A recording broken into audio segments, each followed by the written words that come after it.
que sabemos que oye a nuestro clamor, oye a nuestras oraciones, pero también es un Dios que habla.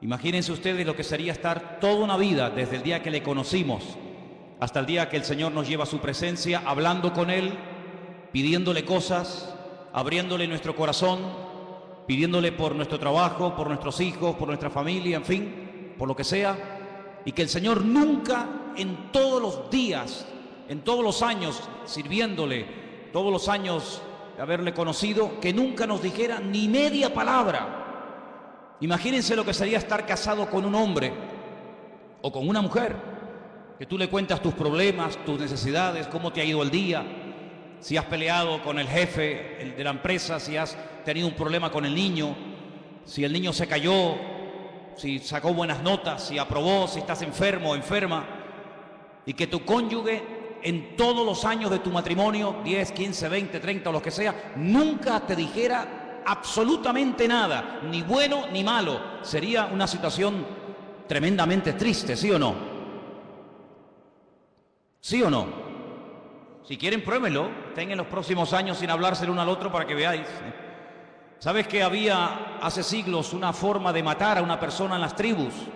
Matarlo lentamente, torturarlo, y era practicar lo que se llamaba el ostracismo. Era no hablarle, no dirigirle la palabra, no saludarlo, ni siquiera mirarlo a la cara. Terminaban muriendo de pena y arrojándose por barrancos, quitándose la vida, al ver que nadie, aunque estuviera rodeado de personas, nadie te dirigía la palabra.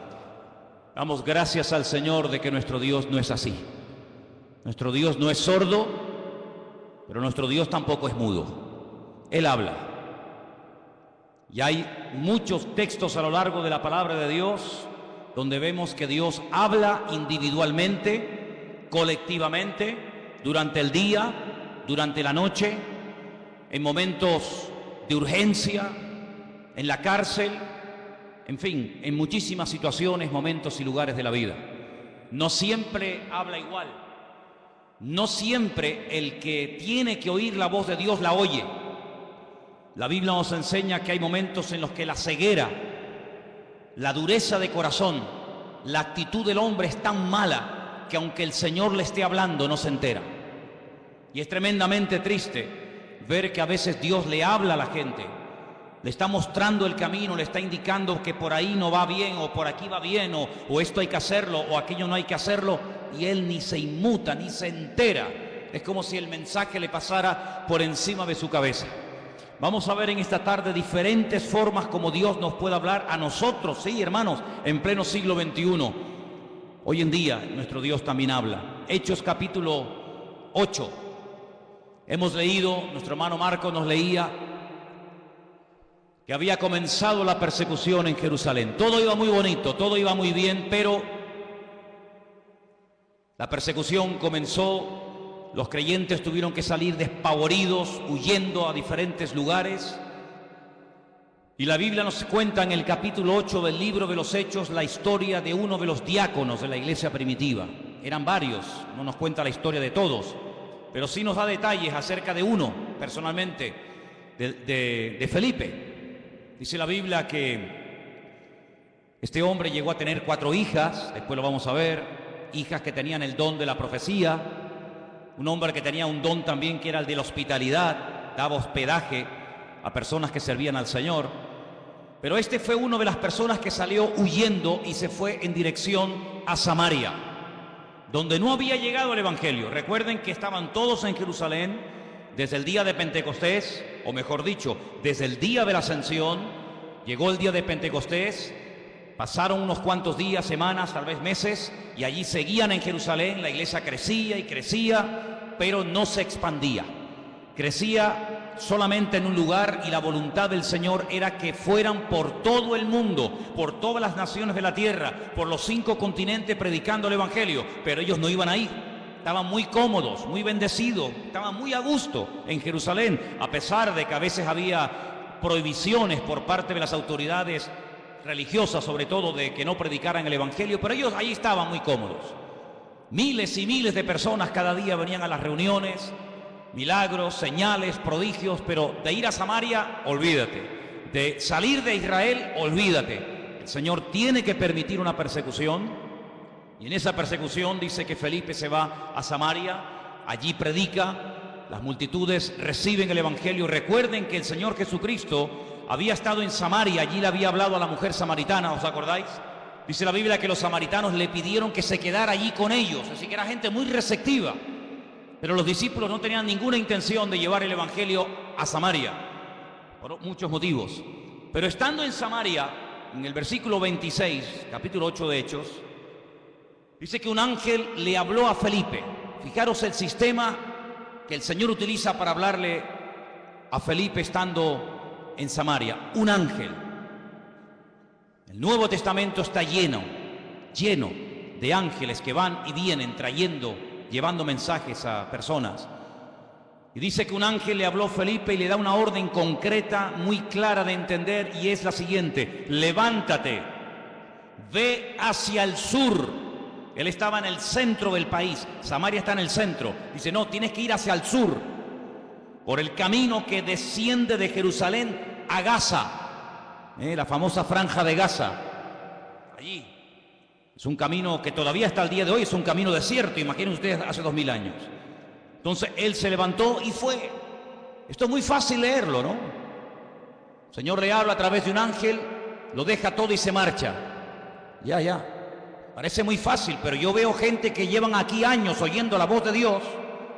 De alguna manera, no digo a través de un ángel, pero a través de predicaciones, a través de consejos, o a través de un libro cristiano, como sea, y todavía no han hecho caso.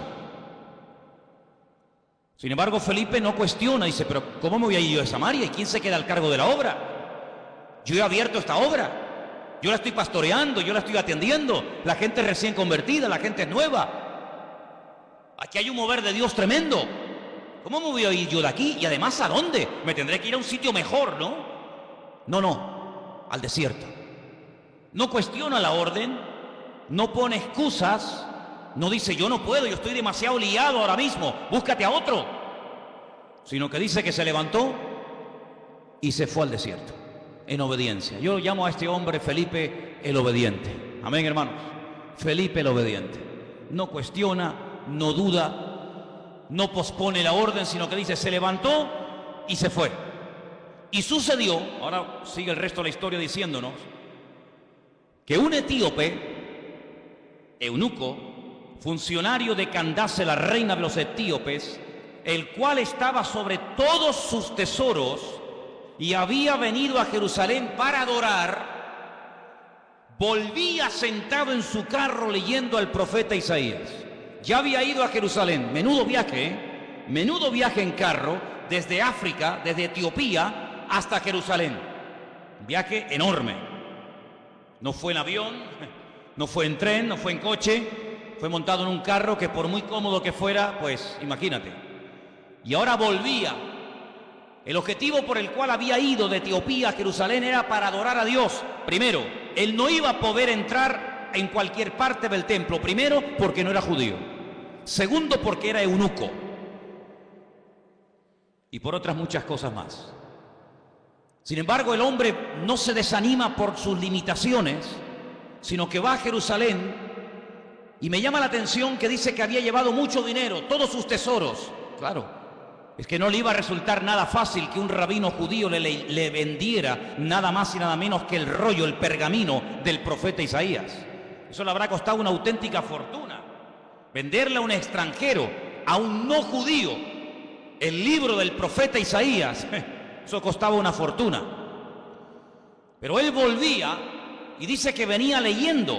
Luego tuvo que aprender a leer en hebreo, porque él como etíope no hablaba hebreo. Pero era tanto el interés, era tanto el anhelo que tenía este hombre de buscar a Dios, que tuvo que aprender. Alguien le tuvo que enseñar a leer en hebreo y a entender lo que leía.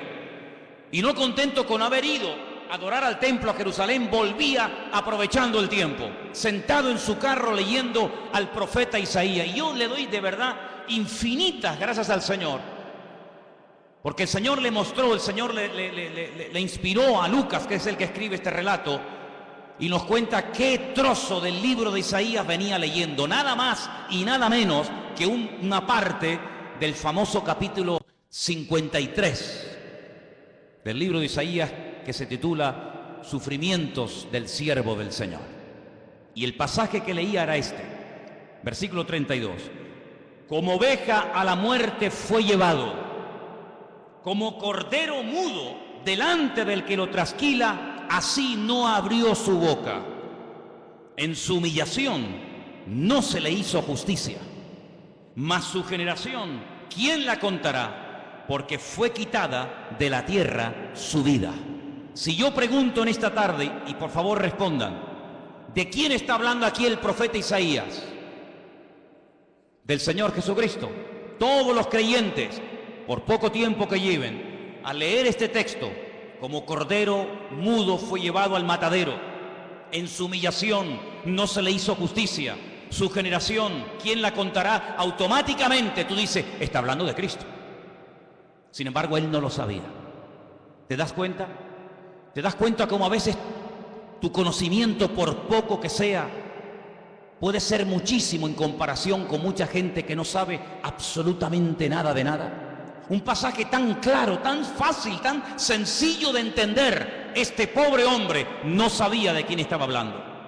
Y entonces fijaros en el verso 29, ahora no es otro ángel el que tiene que acercarse a Felipe, sino que ahora dice, el Espíritu le dice a Felipe, acércate y júntate a ese carro.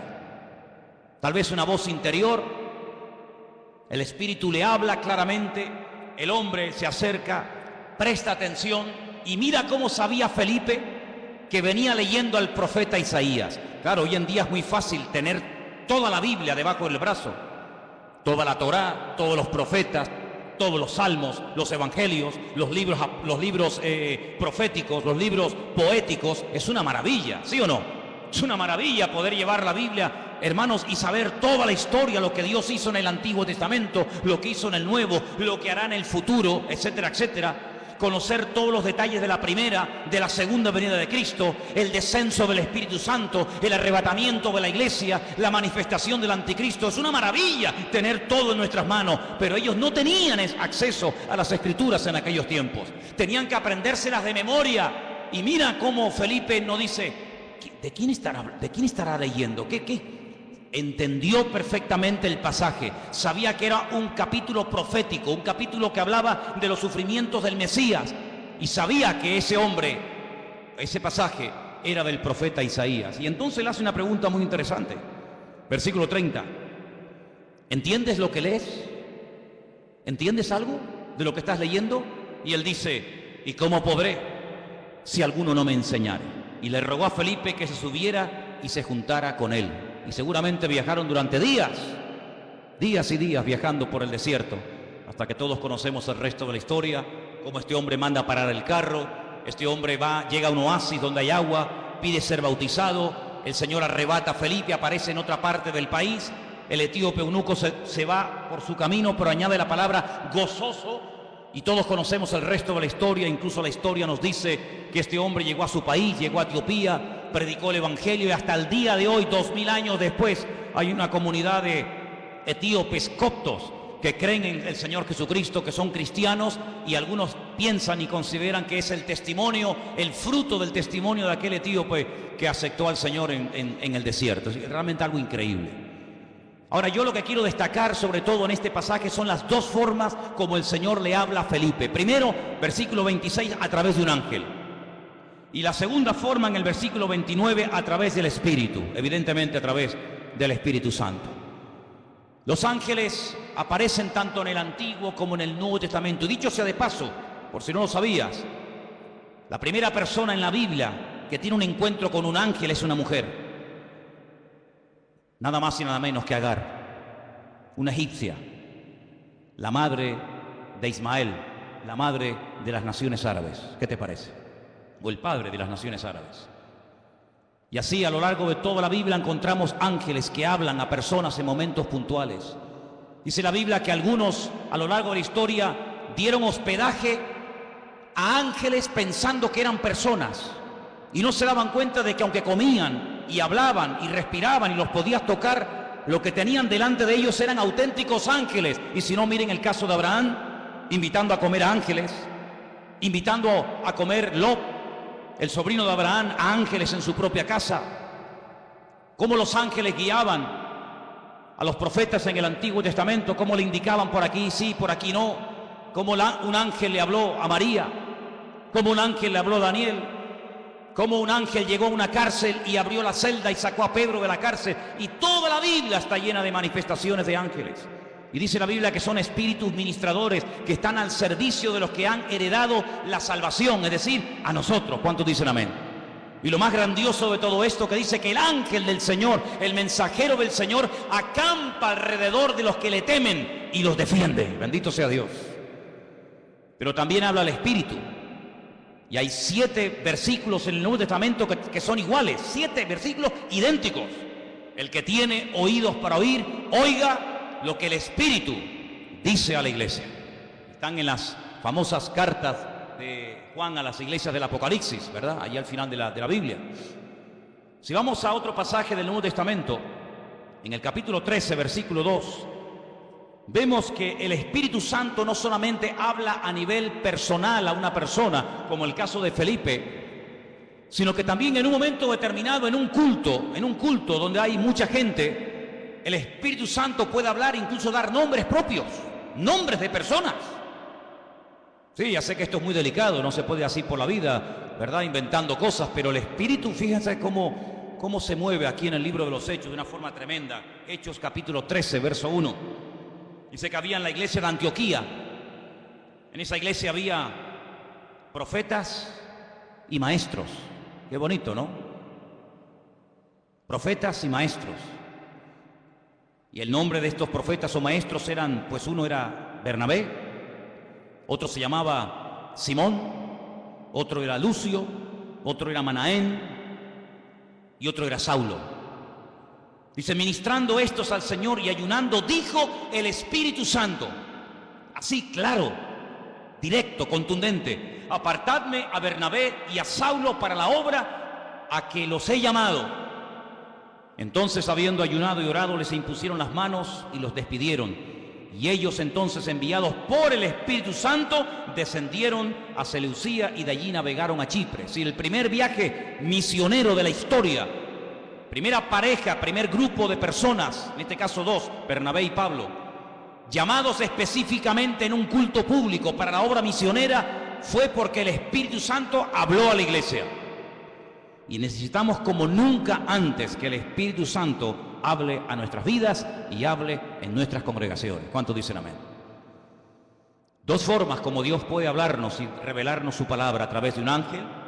Pero cuidado, porque el apóstol Pablo, profundizando más en el tema, dice: si un ángel del cielo se os presenta y os predica otro evangelio diferente al que habéis recibido, al que habéis oído, tenerlo por anatema, tenerlo por maldito, porque no hay otro evangelio más que el que yo os he predicado. ¿Cuántos dicen amén? La Biblia nos enseña que en el mundo angelical se produjo una vez una auténtica rebelión, porque Dios no creó a los ángeles como robots, incapaces de rebelarse, sino que vemos que antes de la rebelión, antes de la caída y desobediencia del hombre, ya previamente algunos, no todos, algunos de los ángeles ya se habían rebelado en contra del Señor. Es un misterio si todavía se pueden seguir rebelando o no, lo dejamos ahí en puntos suspensivos. Pero Dios los creó con la capacidad de rebelarse en contra del mismísimo Creador, y en algunos casos lo hicieron. Y por otra parte, el Señor Jesucristo dijo que cuando Él se fuera, Él le rogaría al Padre para que enviara a otro Consolador para que estuviera con su pueblo para siempre. Dice, y Él tomará de lo mío y os lo hará saber. Él os recordará todo lo que yo os he dicho. Él os enseñará lo que ha de venir. Por lo tanto, la iglesia tiene que afinar los oídos para oír la voz del Espíritu Santo hablando a su corazón. ¿Cuántos dicen amén? Pero hay otras formas como Dios puede revelarnos su voluntad. Capítulo 9 de Hechos, un poquito más adelante. Capítulo 9 nos relata la conversión de Pablo. Es el único personaje que en 3 ocasiones diferentes en el mismo libro nos cuenta su testimonio. Capítulo 9, capítulo 22 y capítulo 26. Interesantísimo, ¿eh? Qué conversión tan espectacular tuvo que ser la de este hombre. Qué impacto tan grande produjo la conversión de Saulo, que no se cuenta una vez ni dos, sino tres. Tres ocasiones contando su testimonio en tres lugares y circunstancias diferentes. En el capítulo 9, cuando el apóstol Pablo está recién, por así decirlo, impactado por el Señor, el versículo 10 dice: había entonces en Damasco un discípulo llamado Ananías, a quien el Señor le dijo en visión. Otra forma, el Señor le dijo en visión. No es algo que se inventó, no es algo que él dice, me parece que no. El Señor le habló claramente a través de una visión y le menciona por nombre, le dice Ananías. Luego la visión no es para Juan, no es para Pedro, no es para Tomás, es para ti, para Ananías. Y él dice: heme aquí, Señor. Y el Señor le dijo: levántate y ve a la calle que se llama Derecha, busca en casa de Judas a uno llamado Saulo de Tarso, porque él está allí orando. Si las instrucciones que le da el Señor son tremendas, no hay género de duda, no puede ir a cualquier parte, es a la calle llamada Derecha, a una casa cuyo dueño se llama Judas, y tiene que orar por un hombre que se llama Saulo, que además ha nacido en una región, en una colonia romana que se llama Tarso, y que está allí orando. Madre mía, como para equivocarte, hijo. Ha visto en visión a un varón llamado Ananías, que entra y le pone la mano encima para que recobre la vista. Ya Pablo sabía que el que iba a orar por él, el que le iba a ministrar, se llamaba Ananías. Es interesante esto, Podríamos hablar mucho acerca de cómo incluso el que va a recibir oración ya sabe quién va a ir a orar, a imponerle las manos para que recobre la vista. Así que fue una visión lo que el Señor le permite tener a Ananías. El Señor sabía que estaba allí, que en cualquier momento podía utilizarlo como instrumento para ir a orar por una persona que a priori Ananías dice: pero Señor, esto es un peligro, yo me juego la vida si voy a orar por este hombre. Porque dice Ananías, verso 13: Señor, hemos oído de muchos acerca de este hombre, cuántos males ha hecho a tus santos en Jerusalén. Este hombre es peligroso, este hombre no se anda con chiquitas, y aún aquí tiene autoridad de los principales sacerdotes para aprender a todos los que invocan tu nombre. Y el Señor le da instrucciones y lo calma, ¿verdad? Y le dice: tranquilo, porque vas a orar por un hombre que va a ser un instrumento tremendo en mis manos. Este hombre va a llevar mi nombre en presencia de los gentiles y de reyes y de los hijos de Israel. Fíjate qué triple ministerio. Porque yo le mostraré cuánto le es necesario padecer por mi nombre, medida por medida, como dice el refrán. Él ha hecho padecer a mis santos, yo le haré padecer a él. Así como él hizo padecer a los demás, también él experimentará en carne propia lo que sufre un creyente cuando es perseguido, cuando es calumniado, cuando es encarcelado, cuando es torturado. Así como él lo hizo a los demás, yo permitiré que se lo hagan a él, para que él sepa también lo que sufrieron aquellos que recibieron su justo trato, ¿verdad? Así que ya vamos por tres formas diferentes. Vimos en el verso 26 un ángel, en el verso 29 el Espíritu Santo hablándole a Felipe. Ahora en el capítulo 9 vemos al Señor hablándole a través de una visión a un discípulo llamado Ananías en la ciudad de Antioquía. Si vamos, por ejemplo, al capítulo 17 del libro de los Hechos, versículo 10, fijaros qué interesante esta porción. Hechos capítulo 17, versos 10 y 11. Inmediatamente los hermanos enviaron de noche a Pablo y a Silas hasta Berea. Ellos, habiendo llegado, entraron en la sinagoga de los judíos, y estos eran más nobles que los que estaban en Tesalónica, pues recibieron la palabra con toda solicitud, escudriñando cada día las Escrituras para ver si estas cosas eran así. Así que creyeron muchos de ellos y mujeres griegas de distinción, dice aquí, y no pocos hombres. La forma más tradicional, la forma más normal, como en el día de hoy a nosotros nos puede y nos debe de hablar el Señor, es a través de las Escrituras, a través de la palabra escrita del Señor. En ella vamos a encontrar las respuestas a todas nuestras preguntas. En ella vamos a encontrar ejemplos. En ella vamos a encontrar personajes que se encontraron en situaciones muy parecidas o similares a las tuyas. ¿Qué hacer en momentos de calumnia, de soledad, de enfermedad, de incomprensión? ¿Qué hacer cuando quiero agradar a Dios? y me cuesta deshacerme de ciertas y determinadas ligaduras o obligaciones, entre comillas, que me impiden servir al Señor. En la Biblia vas a encontrar la respuesta a eso y a mucho más de lo que tú te puedes imaginar. Y por eso queda reflejado, queda plasmado en el libro de los Hechos que los hermanos de Berea eran personas, dice la Biblia, nobles, porque dice que cada día escudriñaban después del mensaje si lo que Pablo les acababa de enseñar era realmente así o no era así. Eso es como si ahora al terminar el culto, yo cojo y me voy a casa y ustedes se reúnen aparte en este salón o por varios grupos y comienzan a debatir, comienzan a hablar entre ustedes diciendo, hermanos, pastor, esta tarde nos ha hablado de esto, ¿qué opinas?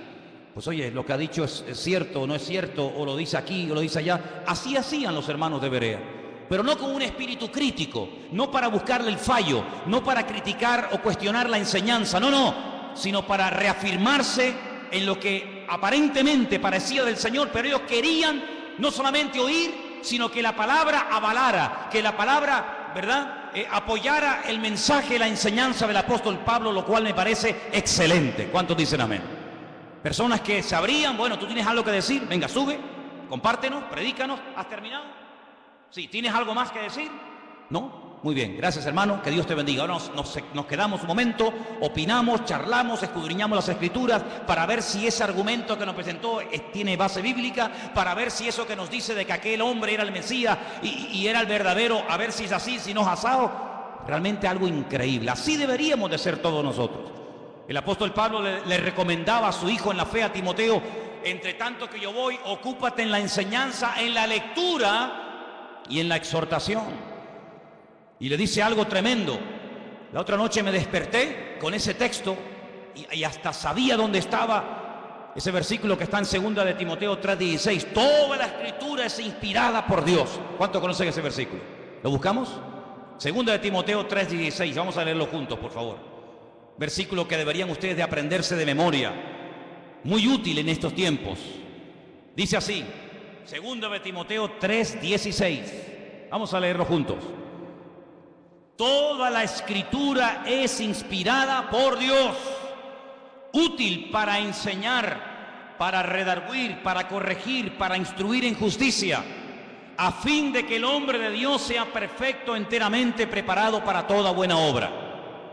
Así que cuando usted busca ser instruido, ser enseñado, ser amonestado, ser confrontado, vaya a la palabra y la palabra le va a hablar. Si usted tiene una buena actitud, si usted verdaderamente quiere aprender, si usted verdaderamente quiere corregir cualquier error doctrinal, cualquier mala costumbre de su vida, vaya y a la luz, al espejo de la palabra de Dios, el Señor le va a hablar, porque la palabra dice que es útil y ayuda al que está empezando, ayuda al que lleva mucho tiempo, ayuda al que está pensando dar un paso de fe, ayuda al que está un poco decaído y no sabe qué hacer, ayuda al nuevo, al viejo, nos ayuda a todo. La palabra de Dios es tremendamente útil. ¿Cuántos dicen amén? Y hay que escudriñarla. Jesús dijo, escudriñad, meteros en la palabra, estudiar la palabra, porque ellas son las que dan testimonio de mí.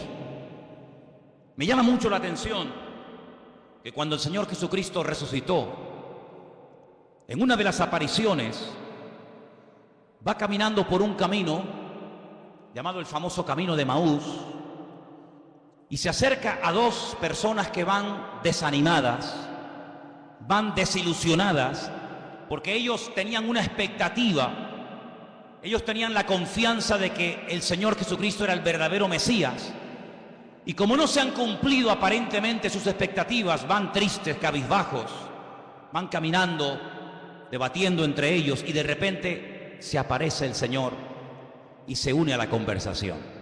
Permítame leerles en Lucas 24, a partir del versículo 21. Presten atención porque de verdad que es una porción tan interesante, tan edificante. ¿Qué hizo el Señor para levantar el ánimo? ¿Qué hizo el Señor para quitar la tristeza, la desilusión de los corazones de estos dos hombres sinceros que esperaban algo que aparentemente no se cumplió? Veamos. Lucas 24, versículo 21. Nosotros esperábamos que Él era el que había de redimir a Israel. Fíjate qué ilusionados estaban. Por fin ha llegado el Redentor, el Mesías. Esperábamos la redención de Israel. Y ahora, además de todo esto, hoy es ya el tercer día que esto ha acontecido. Parece como que por un momento les pasa por la mente el hecho de que Él había dicho que al tercer día resucitaría. Así que ya van 3 días, no lo hemos visto resucitado, no se cumplió la expectativa que teníamos en Él de que redimiría a Israel de la opresión del yugo romano, volvería a ser instaurada la monarquía, un descendiente de la casa del rey David, nos traería la libertad. Por lo tanto, todas nuestras ilusiones y nuestros sueños se han venido abajo, se han roto. Versículo 22 dice, aunque también nos han asombrado unas mujeres de entre nosotros, las que antes del día fueron al sepulcro, y como no hallaron su cuerpo, vinieron diciendo que también habían visto visión de ángeles, quienes les dijeron que Él vive. Aquí hay algo extraño, porque por una parte son conscientes de que unas mujeres, por lo visto, según cuentan ellas, Él ha resucitado, pero el argumento que ellos presentan no es un argumento de fe, no es un argumento contundente, sino dice que ellas dicen que ha resucitado porque no encontraron el cuerpo. Pero no dicen, no, Él ha resucitado, sino que simplemente se agarran al comentario de decir, bueno, dicen que ha resucitado porque no encontraron el cuerpo, pero vete tú a saber. No están muy convencidos de que aquel testimonio era correcto. Además, perdonen las hermanas, en los tiempos de la Biblia, los testimonios de las mujeres no tenían ningún valor. Una mujer daba testimonio de que había visto un crimen, un asesinato o cualquier otra cosa, y no era válido el testimonio de una mujer. Por lo tanto, unas mujeres de entre nosotros, supuestamente de buen testimonio, de confianza, han venido con este comentario, pero entonces dice que algunos fueron de los nuestros al sepulcro y hallaron así como las mujeres habían dicho, pero a Él no le vieron. ¿Pero cómo le van a ver si ha resucitado? Si te quedarías más tranquilo saber que algunos de los nuestros fueron al sepulcro y lo vieron allí, entonces ¿qué testimonio hay en eso? Algunos de los nuestros fueron a comprobar si verdaderamente había resucitado y cuando llegaron allí no lo vieron. Pues ¿te parece poco testimonio? Es que ese es el gran testimonio, es cuando hemos ido a Jerusalén y nos metemos dentro del sepulcro y algunos hermanos, no siempre, pero algunos me preguntan, dicen, una pregunta ahí, ¿y qué hemos venido a ver aquí? Digo, aquí, nada. Aquí hemos venido a ver una cueva vacía, una tumba vacía. Este es el gran testimonio. Si viniéramos aquí y viéramos que está ocupada, te aseguro que yo no hubiera venido aquí tantas veces. Pero lo grandioso de nosotros es que vamos a Jerusalén y vemos una tumba que está totalmente vacía y se puede visitar. ¿Cuántos dicen amén? Si estuviera ocupada, pues menuda ruina. Vana sería nuestra fe, dice la Biblia. Ahora escucha bien esto. Esto es tremendo. Entonces Él les dijo, ahora habla el Señor. Hasta ahora han hablado ellos. Ahora va a hablar el Señor y les dice, oh insensatos y tardos de corazón para creer todo lo que los profetas han dicho. Tardos de corazón. ¿Por qué os cuesta tanto creer? Eso significa tardos de corazón. ¿Por qué tardáis tanto en creer? Una pregunta, ¿hay alguno entre nosotros que sea tardo de corazón? ¿Alguien que le cueste creer? ¿Has oído el testimonio de fulanito? ¿Has visto la vida cambiada de no sé quién? ¿Has oído el milagro del tal? ¿Has escuchado al pastor predicar? ¿Has escuchado el otro día a otro chico predicando? ¿Has ido a una iglesia por aquí? ¿Has ido a una iglesia por allá? Bueno, todavía no estás convencido. Eso se llama ser tardo de corazón. No tenemos que ser tardos de corazón. Tenemos que estar abiertos a creer lo que hay que creer y a rechazar lo que no hay que creer, hermano. ¿Cuántos dicen amén? Hay gente que lee el periódico y todo lo que leen se lo creen. Tienen una fe impresionante en el periódico. O ven un programa de televisión y se creen todo lo que los que han estado en esa tertulia acaban de decir. Pero después cuando leen la Biblia, la dudan y la cuestionan. O sea, en el periódico no hay que tener fe. Donde hay que tener fe es en la palabra de Dios. ¿Cuántos dicen amén? No, es que el periodista el otro día dijo que no sé qué. Pero bueno, ¿el periodista quién es? ¿Es algún profeta? Me dice, tardos de corazón. No era necesario que el Cristo padeciese estas cosas y que entrara en su gloria. ¿Es que acaso ha ocurrido algo por casualidad? ¿Es que se le ha ido de las manos el control al Eterno? ¿No era necesario que ocurriera todo esto? Su muerte, su crucifixión, su rechazo, su resurrección. ¿Era necesario todo esto? Todo ha salido perfecto. Todo ha salido perfecto. Es que Pilato podía haberle librado de la muerte, pero gloria a Dios que no le libró, aunque suene fuerte, ¿sí o no? Gloria a Dios que no dijo, pues no, yo aquí mando. Yo soy el gobernador y os vais todos para casa. Yo a este hombre lo encuentro inocente y lo perdono. Venga, Jesús, vete para casa. Menuda ruina. Yo doy gloria a Dios que Pilato, a pesar de que sabía que era un hombre justo e inocente, lo mandó a crucificar. ¿Tú no? Yo me alegro muchísimo de que nada ni nadie pudo librar de la muerte al Señor. Nada ni nadie. Yo le doy gracias al Señor de que aguantó la tentación de no bajarse de la cruz cuando le decían, si eres el Hijo de Dios, bájate y demuéstralo. Él podía haber dicho, pues mira, te lo voy a demostrar, hombre. Ya me tenés hasta las narices. Pero yo doy gracias al Señor de que no se bajó. Yo doy gracias al Señor que se murió y que murió como tenía que morir.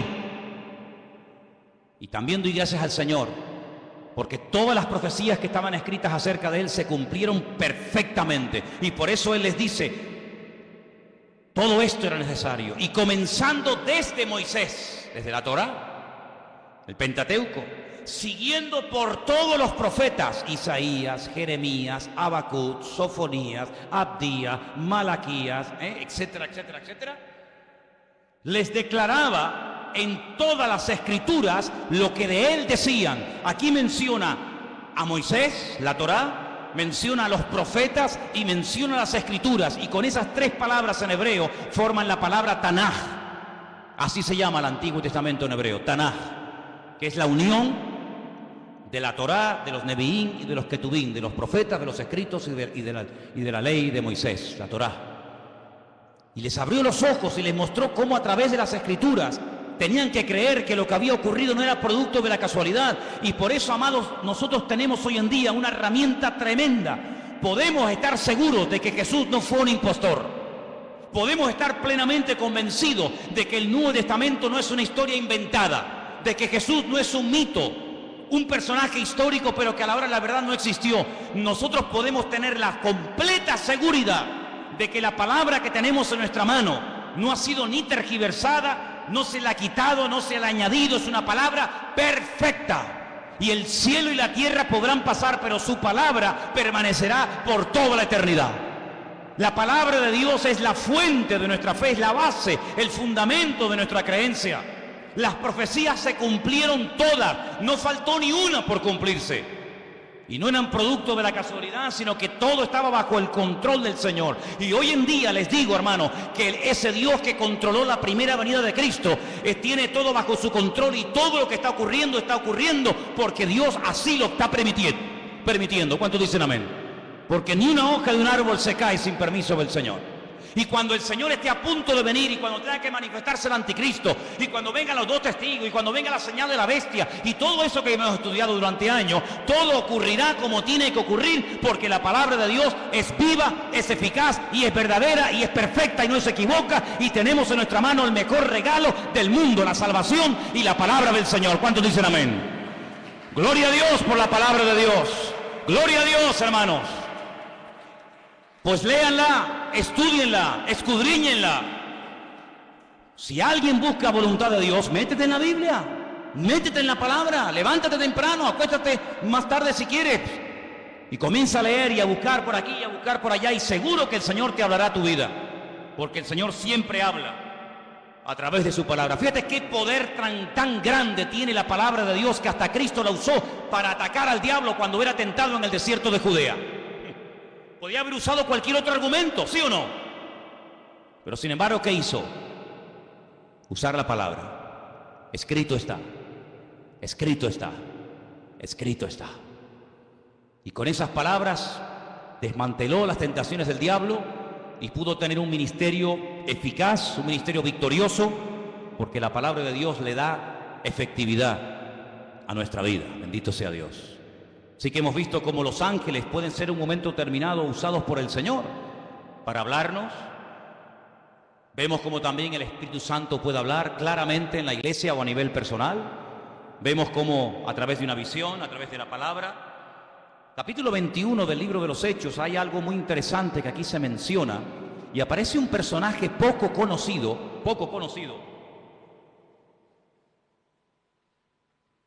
pero que trae un mensaje muy interesante. Estamos en el libro de los Hechos, capítulo 21, versículos del 8 en adelante. La intención de Pablo es ir a Jerusalén. Él está de visita en la casa de Felipe. Volvemos otra vez a mencionar a Felipe, aquel que le testificó al etíope eunuco en el desierto, ¿os acordáis? Ahora está viviendo en Cesarea. Se menciona no el nombre de su esposa, pero sí nos dice la Biblia que tenía 4 hijas que eran profetisas, eran doncellas. Vamos a leer Hechos capítulo 21, verso 8. Al otro día, saliendo Pablo y los que con él estábamos, fuimos a Cesarea, y entrando en casa de Felipe, el evangelista, ya no es el diácono, ahora ya tiene un título, ahora ya se le reconoce que tiene un ministerio, y es el de evangelista. Dice que era uno de los 7, posamos con él. Este tenía 4 hijas doncellas que profetizaban. Qué bonito, ¿no? 4 hijas doncellas que profetizaban, pero a Pablo no le dijeron nada. Es interesante, ¿eh?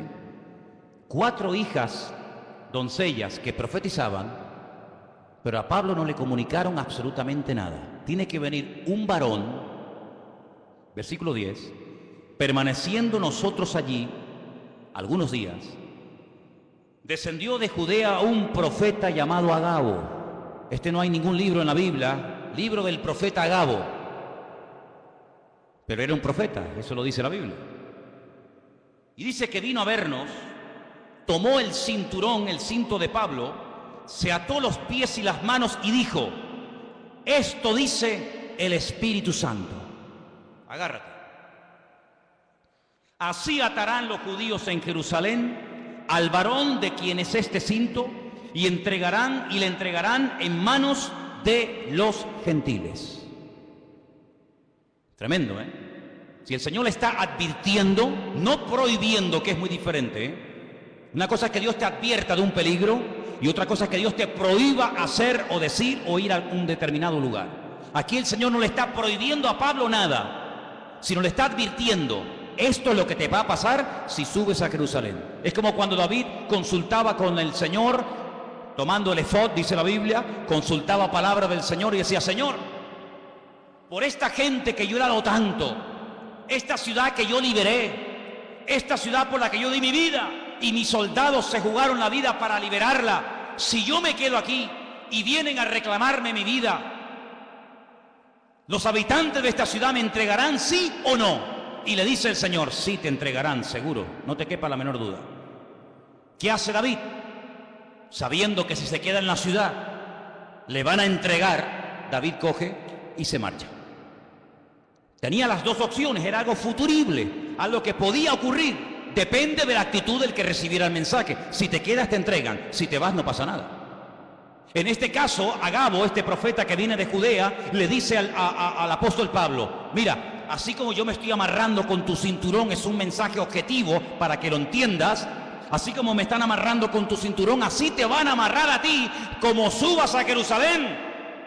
¿Qué hace Pablo? Sigamos leyendo. Versículo 12. Al oír esto, le rogamos nosotros y los de aquel lugar que no subiese a Jerusalén. Entonces Pablo respondió, y miren lo que dice: ¿qué hacéis llorando y quebrantándome el corazón?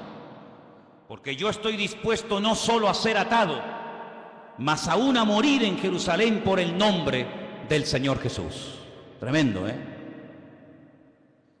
Como no le pudimos persuadir, desistimos diciendo: hágase la voluntad del Señor.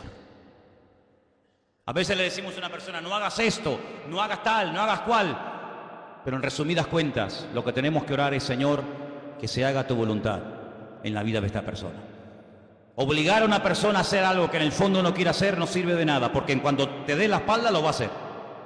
Señor, yo ya le he hablado, Señor, yo ya le he dicho lo que hay, lo que le puede pasar, pero que se haga tu voluntad, porque yo no soy Dios. Haz tú la obra en este hombre o en esta persona. ¿Cuántos dicen amén? Tú sabes lo que te va a pasar. Te van a atar, te van a meter mano, lo vas a pasar mal. Te pedimos, por favor, hermano, que no subas. Yo no sé, y permítame dar una opinión personal, yo no sé si Pablo se equivocó. Yo no sé si Pablo tenía que haber sido más precavido y podía haber dicho, bueno, pues, ¿qué necesidad tengo yo de subir a Jerusalén? Voy a seguir predicando en otros lugares. Yo no sé si Pablo pecó de imprudente. Lo que está bien claro es que Pablo no tenía la prohibición de no subir. Si el Espíritu le hubiera dicho que no subiera, Pablo no hubiera subido, te lo puedo asegurar. Porque Pablo era un obediente a la voz del Señor. Había momentos en los que Pablo quería ir a predicar a un lugar y el Espíritu se lo prohibía y Pablo no insistía. Pablo decía, bueno, pues si no quiere el Señor, no voy, y punto. Había momentos en los que Pablo se dejaba descolgar en un canasto por un muro para salir huyendo, porque él entendía que era el momento de huir, pero hay momentos en los que es el momento de quedarse. Y Pablo entendió que tenía que subir a Jerusalén a pesar de lo que le han advertido que le va a pasar. Luego, aquí hay un mensaje profético personal en la vida de Pablo, que Pablo lo tiene en cuenta, pero por encima de esa palabra profética, por encima de esa palabra de advertencia, diríamos más bien, el apóstol Pablo decide subir y todos conocemos el resto de la historia. La vida de Pablo dio un giro total y absoluto a raíz de esa decisión de subir a Jerusalén. Sabemos todos, en fin, todo lo que se le vino encima. Dios puede hablar también, ¿cómo no?, a través de palabras proféticas, sí, claro que sí. Pero Pablo, por encima de la palabra profética, y este era un profeta verdadero y genuino, por encima de esa palabra pone el sentir de su corazón y su relación con Dios, y el argumento que presenta es este: no me estéis lloriqueando ni quebrantándome el corazón, porque quiero dejar bien claro que no solamente estoy dispuesto a que me aten y me torturen, sino estoy dispuesto incluso a dar mi vida, si hace falta, por la causa del Evangelio y por mi Señor Jesús. Lo tenía clarísimo en su vida. Así que hemos visto cómo los ángeles, el Espíritu Santo, a través de una visión, el Señor también con voz audible, como no, a través de profecías, pero también hemos visto muchas veces en la palabra de Dios que Dios habla a través de sueños, ¿sí o no? Muchas veces. El caso de José, el caso del otro José, el del Nuevo Testamento, que dice la Biblia que el Señor le habló en un sueño, que tenía que aceptar a su mujer, que no la había engañado, que no la había mentido, ¿verdad? Hay momentos en la Biblia en los que Dios habla a través de sueños. La Biblia dice que una de las señales de los últimos tiempos es que los ancianos tendrán sueños y los jóvenes tendrán visiones. Lo dice el profeta Joel en el capítulo 2. Los jóvenes tendrán visiones y los ancianos soñarán sueños. Y si quieres saber si eres joven o anciano, pues mira a ver qué estás. O estás teniendo visiones, estás teniendo sueños, y ahí ya sabes por dónde van los tiros, ¿no? Pero dicho sea de paso, lo más importante de todo esto es siempre lo que la palabra de Dios termina como conclusión diciéndonos. Podemos tener sueños, podemos tener visiones, podemos tener un sentir. Alguien nos pudo decir por ahí no sé qué cosa, pero no te olvides que el Señor hoy en día, como habla a su pueblo y a su iglesia, es a través de su santa y bendita palabra. ¿Cuántos dicen amén? Es a través de la palabra de Dios que sabemos lo que tenemos que hacer. Y quiero terminar leyendo en Hechos capítulo 1. Hechos capítulo 1. Para que veáis cómo hay un texto que en aquellos días de espera, desde la ascensión de Cristo hasta que llega el día de Pentecostés, ellos están estudiando la palabra, ellos están analizando las Escrituras y llegan a un texto que dice lo siguiente, Hechos capítulo 1, versículo 20. Hechos 1, versículo 20.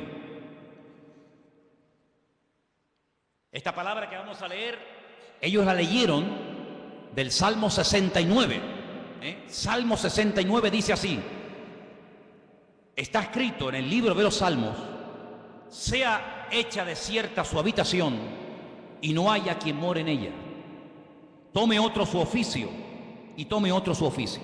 Ellos interpretaron por este versículo del Salmo 69, repito, ellos interpretaron que había quedado un vacío cuando Judas, uno de los discípulos, se ahorcó y se quitó la vida. Ellos entendieron que según este salmo había que nombrar a otros. Ahora, cuidado, ellos recurren a la palabra, ellos saben que el Salmo 69 dice que, da a entender indirectamente que Judas se suicidaría, que Judas se quitaría de en medio, que otro tendría que ocupar su lugar, pero interpretan mal la palabra. Ellos hacen una votación, ellos dicen, bueno, fulanito o menganito. Dice que echaron suertes, la suerte cayó sobre un discípulo fiel que había estado con ellos desde el principio, llamado Matías. Ellos deciden que Matías sea el que ocupe el lugar de Judas, el que se ha ahorcado, pero nosotros sabemos por la historia bíblica que así no se mueve el Señor. Hemos visto cómo Dios habla por sueños, por visiones, por profecías, por la palabra, el Espíritu Santo, pero nunca a través de la suerte, nunca a través de echar suertes. Será fulano, será mengano, no. Ese sistema es un sistema humano, no es un sistema divino.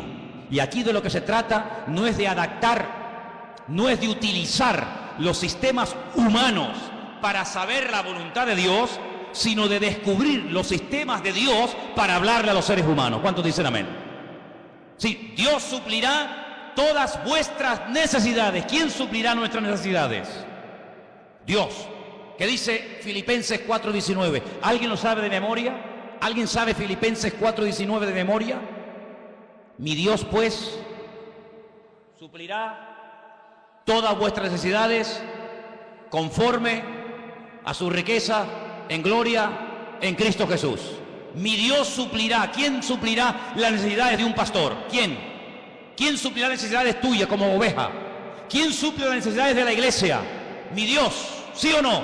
Dígalo fuerte. Mi Dios suplirá mis necesidades.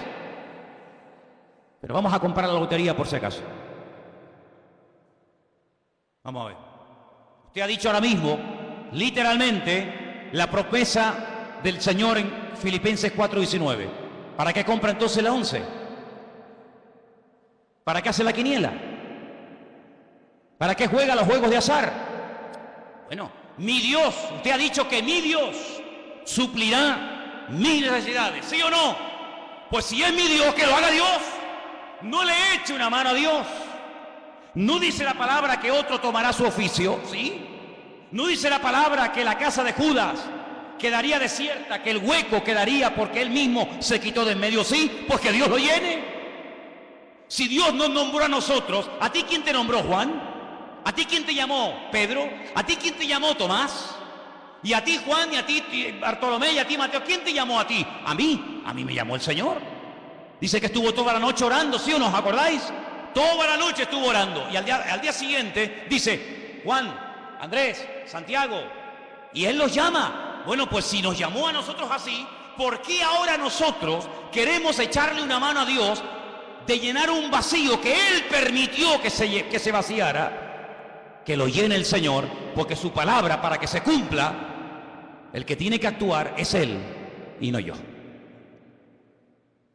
Entonces ustedes tienen que madurar y tienen que crecer para daros cuenta de que no puede haber incongruencias con la fe. No se pueden mezclar sistemas divinos con sistemas humanos. Dios habla por sueño. Amén. Gloria a Dios. Nadie cuestiona eso, hermano. Dios habla por ángeles. Amén. Dios habla por profecías. Dios habla por su palabra. El Espíritu Santo habla. Amén. ¿Te parecen pocas formas? ¿Te parecen pocos sistemas? ¿Que falta alguno más? ¿Que te tienes que inventar un nuevo sistema para que Dios te hable? No te tienes que inventar nada. Tienes que amoldarte a los sistemas bíblicos. ¿Estás buscando la voluntad de Dios? Gloria a Dios, me parece estupendo. Pero no es Tim Marín de Dos Pingües, Cucaramaca, la Titirifue. No, no es eso. Señor, háblame.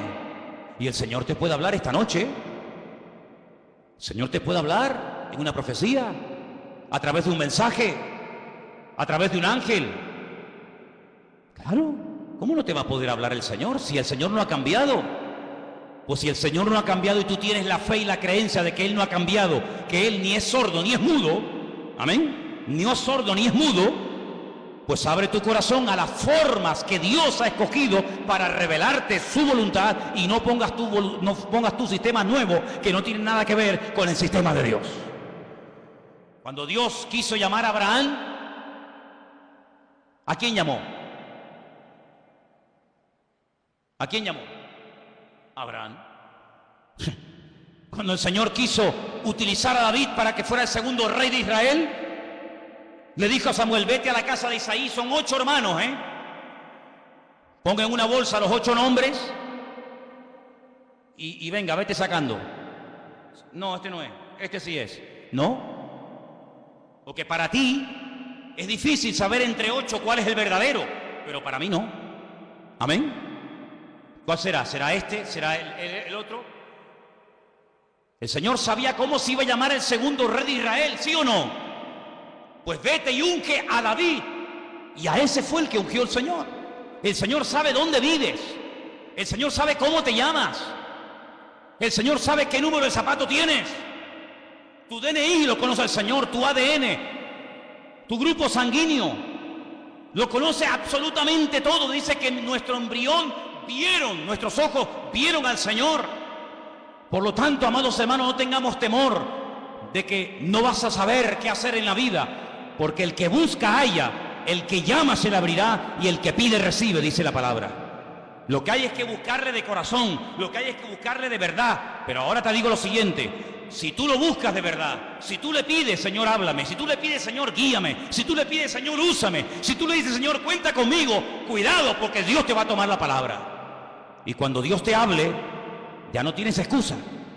Cuando Dios te diga: sí, úsame, pues venga, ahora la obra. Ay, pero espera, no. Tú me dijiste que te usara y yo te quiero usar y tú me estás poniendo pega. Ahora no, mañana, y espérate que no sé qué, y espérate que no sé cuánto. No hagas un plan paralelo. Tú tienes que adaptarte al plan y al diseño y al propósito de Dios para tu vida, y no tener tú un plan paralelo y de vez en cuando te metes en el plan de Dios y de vez en cuando quieras que Él se meta en el tuyo. No, hay solamente una línea, y es la línea que Dios te marca, no la que tú te estás inventando a tu manera. El Señor dice: encomienda al Señor tu camino, confía en Él y Él hará.